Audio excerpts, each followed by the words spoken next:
All right, first and foremost, I want to say, Call Halal Yahweh, Ba'ashem Yahweh Shai. That's all praises to the Most High God in the name of His only begotten Son, who the world ignorantly calls Jesus Christ. And today, we're going to, you know what? Tonight, rather, we're going to bust up some Negro onlys, man. That's right. Let's just do that. Let's do that today, man. Because Issachar, matter of fact, not just Issachar, the Native American tribes, the freaking Mexicans, Puerto Ricans, they're not getting enough love, man. Man, I really wanted you to step on that pile of shit right there. Would have been funny as hell. But they don't get no. What? You just throw it. That's comeback, man. That's comeback, man. So he had to take a little bit. He had to take a few seconds. That's it. Niggas got me. But yeah, man, let's bust up some Negro onlys, man. I mean, we don't. Nobody's really out here going super hard for the Hispanics and the Native Americans, man. Ain't nobody really doing that to the capacity that I want, man. So read this, because this is what they always go to. You see, you go to this. This means all the northern kingdoms in Africa. Let's see. Isaiah 11:11. Bring it And it out! shall come to pass in that day that the Lord shall set his hand again, the second time, to recover the remnant of his people which shall be left, from Assyria and from Egypt, and from Pathros, and from Cush, and from Elam, and from Shinar, and from Hamath, and from the islands of the sea. And he shall set up an ensign. That's pretty much it in there for right now, right? They say according to that verse right there, the whole northern kingdom is in Africa. Now, first of all, where is northern kingdom in this verse? Where is northern kingdom mentioned in this verse? Where's the house of Israel mentioned in this verse? Where's Ephraim mentioned in this verse? You don't see that. It's a lot of just what they are is they're Negro only Christians, bro. That's what they really are, because they're making a whole doctrine off this one verse. And I want to pinpoint all these places and show that makes no goddamn sense. That the whole northern kingdom is in Africa. Let's just see these locations. Read it over again. Come. Verse 11. And it shall come to pass in that day that the Lord shall set his hand again, the second time, to recover the remnant of his people which shall be left. No, wait, with the remnant, right? It said remnant. What word was it? Remnant? Remnant. Most of it. Remnant. The majority of it. Remnant. Okay, right? Let's look at this. We got 12 tribes. Everybody is an adult here. We all know fractions, right? It said what? It said most of it, right? Remnant. Okay, it says remnant, right? Remnant means something left over.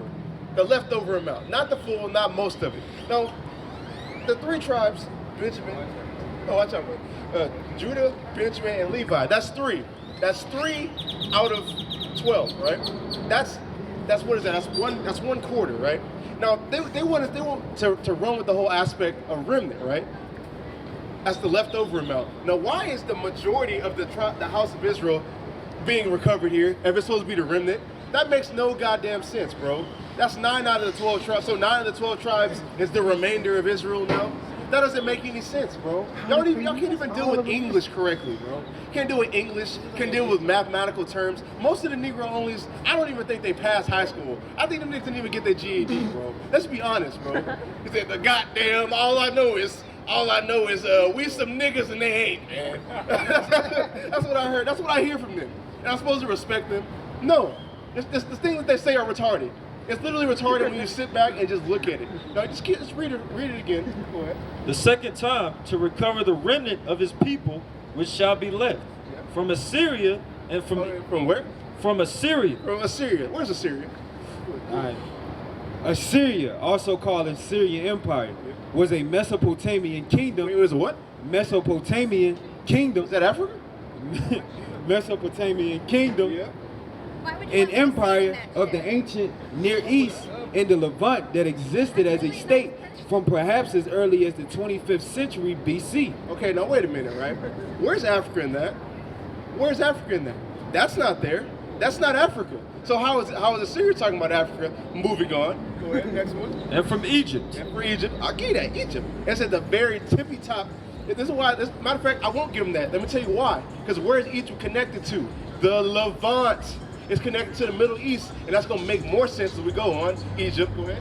And from Pathros. Yeah, same thing. And from Cush. Yeah, Cush, yeah. And from Elam. And from Elam. Who are the Elamites? Who are the, give me the land of Elam. Do that. who are the Elamites? They'll say that's the East Indies.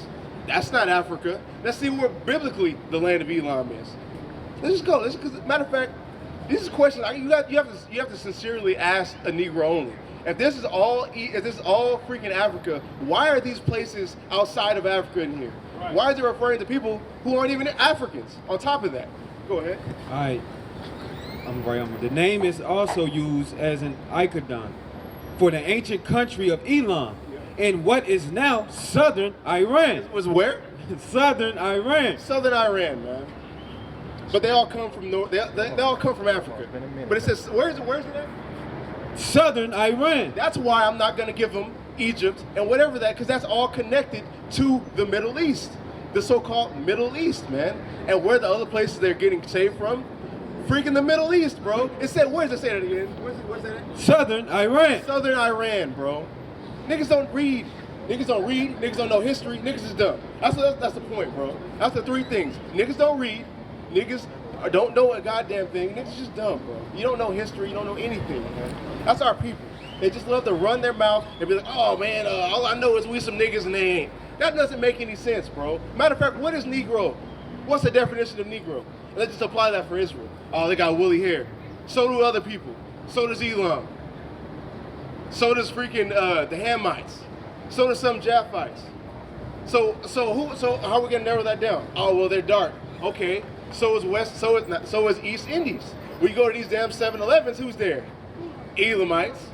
What do they look like? They're dark too. How are we gonna narrow this down? This doesn't make any damn sense, bro. All the attributes you attribute to Negro only makes no damn sense, bro.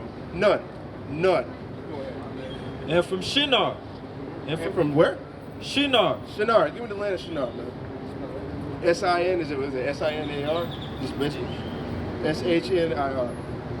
S-H-I-N-L. Yeah, S-H-I-N-A-R. Yeah, land of Shinar. Let's see that. Because this is something, this needs to be, like, you really have to analyze Isaiah 11 and verse 11. Because there's too many people, sisters and brothers out here, perpetuating that Isaiah 11:11 means the northern kingdom is going to come out of Africa. That makes no sense according to that verse, man. None. The verse doesn't even say northern, it doesn't even say freaking northern kingdom. Where else? Like 2 days ago? Yeah. All right, the name Shinar occurs 8 times in the Hebrew Bible, in which it refers to Babylonia. Where? Babylonia. Where is that at? That's the damn Middle East, bro. Matter of fact, Google it. Google the land of Shinar. Don't go on Wikipedia. They just see what the base part it says. Yeah, they're like, it's like 90 or something. Yeah, some of them are up there. The 2 cities. No, I seen some that was, Ravens was like. Okay, Shinar is simply a Hebrew corruption of the Akkadian word. It literally translates to country of 2 rivers, which could only mean the Tigris and the Euphrates when taken into the account the cities mentioned above: Erech, Uruk, Akkad, Agad, and Babylon. And where? Babylon. It's Babylon. Shinar is a direct reference to Babylon. That's why a prophecy in Zechariah refers to Shinar, talking about Babylon. Literally, it's Babylon. Go to the ancient land of Babylon. Let's see that. Let's see where that is. We're gonna go through all this, man, because we're not gonna leave any meat on the bone off the bone on this, bro. We're not. None of it, man. Yeah, go ahead. Where's Babylon? Because it's talking about Shinar in reference to Babylon. Babylon is the most famous city from ancient Mesopotamia, whose ruins lie in modern-day Iraq. Where? Modern-day Iraq. The Middle East, yet again, bro. Yet again, it's talking about the Middle East and the Levant, bro. So where is this northern kingdom? Where is this northern kingdom? So okay, if we're gonna go with your understanding, all the northern kingdom is Arabs and freaking goddamn the Middle East, bro. That's where our people's at. Dummies. Go ahead. And from Hamath. And from Hamath. Let's do that one more time. Where's the land of Hamath? Yeah, ancient land of Hamath. Let's do that.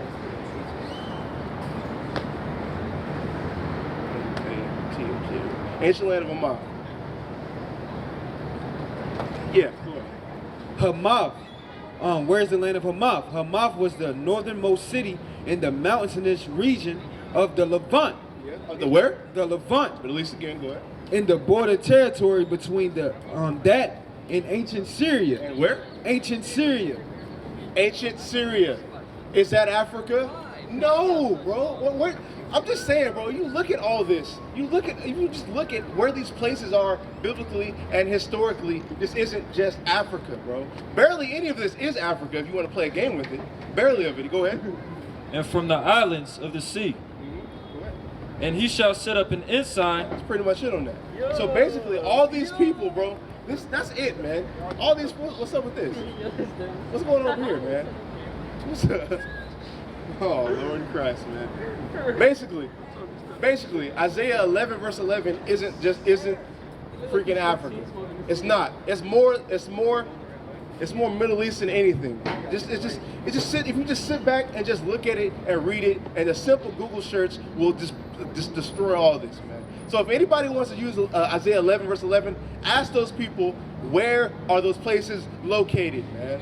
Where are they located? That's right. I would love for them to. I want them to Google it. I want them to Google it and just see their breakdown on it. Moving on. Give me not Jeremiah. Give me Daniel chapter 9 verse 11. You give me what is this? You give me Baruch chapter 2 verse 1. Because if we can't go off of looks, we have to go off what? The curses. That's to right. show who Israel is. And biblically, it tells you that the Israelites will look upon the curses and come back to their heritage. Go ahead. Yea. No. Daniel chapter 9 verse 11. Salaki. Yea, all Israel have transgressed the law. Thy law, Salaki. Even by departing, that they might not obey thy voice. Therefore the curse is poured upon us. What? The curse is poured upon us. And the oath that is written in the law of Moses, the servant of God, because we have sinned against him, and he hath confirmed his words, which he spoke against us and against our judges that judged us. He confirmed his word. He made good on his word. Since you niggas wanted to be niggas in Jerusalem, what happened? You go into captivity to the damn Babylonians, where you got to sit here and get thrown in the furnace, where you got the righteous of our people got thrown in the furnace. God only knows what they did to the wicked of our people. Right. On top of that, so that's what happens. The curse get brought upon Israel because you decide to be a nigga, and the scriptures foretell you doing that. But since you decide to do that, the curse get put upon you, Israel. So now give me Deuteronomy 28 verse 37. Get this. This is the book of Baruch, chapter 2, verse 1. Therefore, Yahweh have made good his word, which he pronounced against us, and against our judges that judge Israel, and against our kings, and against our princes. And against our what? Princes. Yeah, against our kings and our princes. Remember that, kings and princes. And against the men of Israel and Judah. So the curses got poured upon us, him confirming his word. Now get this. Deuteronomy 28 and 32. Thy sons and thy daughters shall be given unto another people. And thy 37. 37, verse 37. And thou shalt become an astonishment, a proverb, and a byword among all nations. That's not what I want. Give me the sign. Verse 46. And they shall be upon thee for a sign and for a wonder, and upon thy seed forever. So since Israel decided to break God's laws, and the Most High made good on he made good on his word back then with Babylon, with Persia, with Greece, with Rome, and the 10 horns, all of that, man. Now the 10 toes, like I said in Daniel chapter 2, all of that he made good upon his word according to the captivities we serve. So these curses will be upon the Israelites for all of our generations. Read that part again. And they shall be upon thee for a sign and for a wonder, and upon thy seed forever. Forever, right? Now watch this. Deuteronomy 30. This is the book of Deuteronomy chapter 30. And it shall come to pass when all these things are come upon thee, the blessing and the curse. Yeah, the blessing and the curse, Deuteronomy chapter 28. Which I have set before thee, and thou shalt call them to mind among all the nations. Yeah, we should do what? Call them in mind call them in mind among all the nations. So the Israelites will do what? They will call the curses, the blessing and the curse. We don't get to see the damn blessing because we're in sin right now. Look at our people.